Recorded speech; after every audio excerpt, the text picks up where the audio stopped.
The chateau into which my valet had ventured to make forcible entrance, rather than permit me, in my desperately wounded condition, to pass a night in the open air, was one of those piles of commingled gloom and grandeur which have so long frowned among the Apennines, not less, in fact, than in the fancy of Mrs. Radcliffe.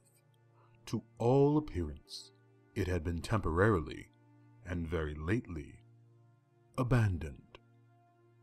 We established ourselves in one of the smallest and least sumptuously furnished apartments. It lay in a remote turret of the building. Its decorations were rich, yet tattered and antique. Its walls were hung with tapestry and bedecked with manifold and multiform armorial trophies, together with an unusually great number of very spirited modern paintings in frames of rich golden arabesque. In these paintings, which depended from the walls not only in their main surfaces, but in very many nooks which the bizarre architecture of the chateau rendered necessary, in these paintings, my incipient delirium, perhaps, had caused me to take deep interest, so that I bade Pedro to close the heavy shutters of the room, since it was already night, to light the tongues of a tall candelabrum which stood by the head of my bed, and to throw open far and wide the fringed curtains of black velvet which enveloped the bed itself. I wished all this done, that I might resign myself, if not to sleep, at least alternately, to the contemplation of these pictures, and the perusal of a small volume which had been found upon the pillow, and which purported to criticize and describe them. Long, long I read, and devoutly I gazed. Rapidly and gloriously the hours flew by, and the deep midnight came. The position of the candelabrum displeased me, and outreaching my hand with difficulty, rather than disturb my slumbering valet, I placed it so as to throw its rays more fully upon the book. But the action produced an effect altogether unanticipated. The rays of the numerous candles, for there were many, now fell within a niche of the room, which had hitherto been thrown into deep shade by one of the bedposts. I thus saw in vivid light a picture all unnoticed before. It was the portrait of a young girl just ripening into womanhood. I glanced at the painting hurriedly and then closed my eyes.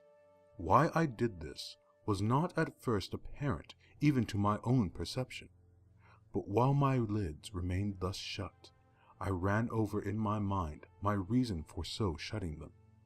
It was an impulsive movement to gain time for thought, to make sure that my vision had not deceived me, to calm and subdue my fancy for a more sober and more certain gaze. In a very few moments, I again looked fixedly at the painting. That I now saw aright, I could not and would not doubt, for the first flashing of the candles upon that canvas had seemed to dissipate the dreamy stupor which was stealing over my senses, and to startle me at once into waking life. The portrait, I have already said, was that of a young girl.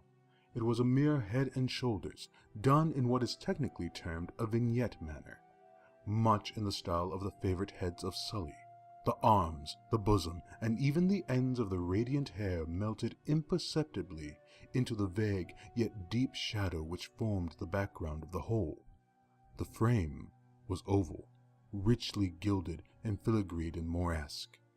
As a thing of art, nothing could be more admirable than the painting itself, but it could have been neither the execution of the work nor the immortal beauty of the countenance, which had so suddenly and so vehemently moved me. Least of all could it have been my fancy, shaken from its half-slumber, had mistaken the head for that of a living person. I saw at once that the peculiarities of the design, of the vignetting, and of the frame must have instantly dispelled such idea, must have prevented even its momentary entertainment. Thinking earnestly upon these points, I remained for an hour, perhaps half sitting, half reclining, with my vision riveted upon the portrait. At length, satisfied with the true secret of the effect, I fell back within the bed.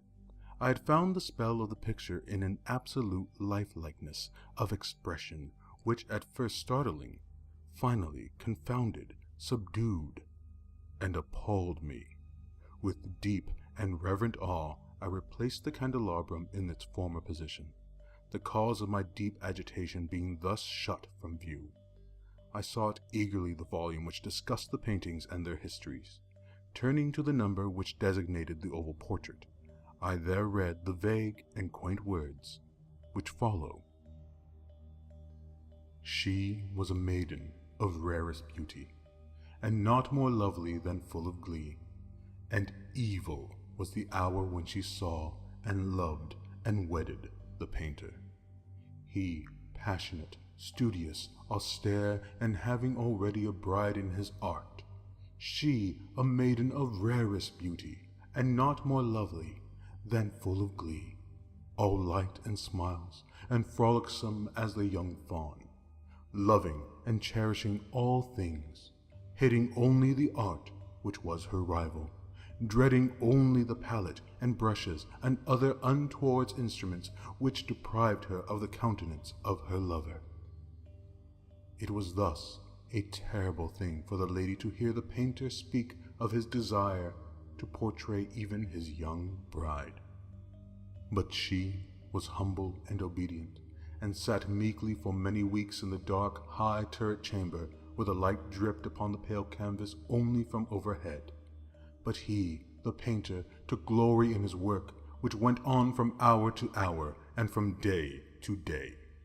And he was a passionate and wild and moody man, who became lost in reveries, so that he would not see that the light which fell so ghastly in that lone turret withered the health and the spirits of his bride, who pined visibly to all but him.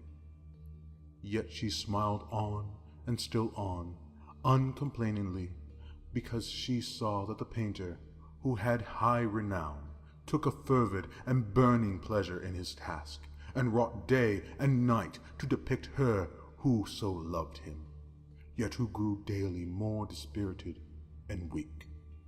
And in sooth, some who beheld the portrait spoke of its resemblance in low words, as of a mighty marvel, and a proof not less of the power of the painting than of his deep love for her whom he depicted so surpassingly well. But at length, as the labor drew nearer to its conclusion, there were admitted none into the turret, for the painter had grown wild with the ardor of his work, and turned his eyes from canvas merely even to regard the countenance of his wife, and he would not see that the tints he spread upon the canvas were drawn from the cheeks of her who sat beside him. And when many weeks had passed, and but little remained to do, save one brush upon the mouth, and one tint upon the eye, the spirit of the lady again flickered up as the flame within the socket of the lamp, and then the brush was given, and then the tint was placed, and, for one moment, the painter stood entranced before the work which he had wrought. But in the next, while he yet gazed, he grew tremulous and very pallid and aghast, and crying with a loud voice, "This is indeed life itself!" turned suddenly to regard his beloved.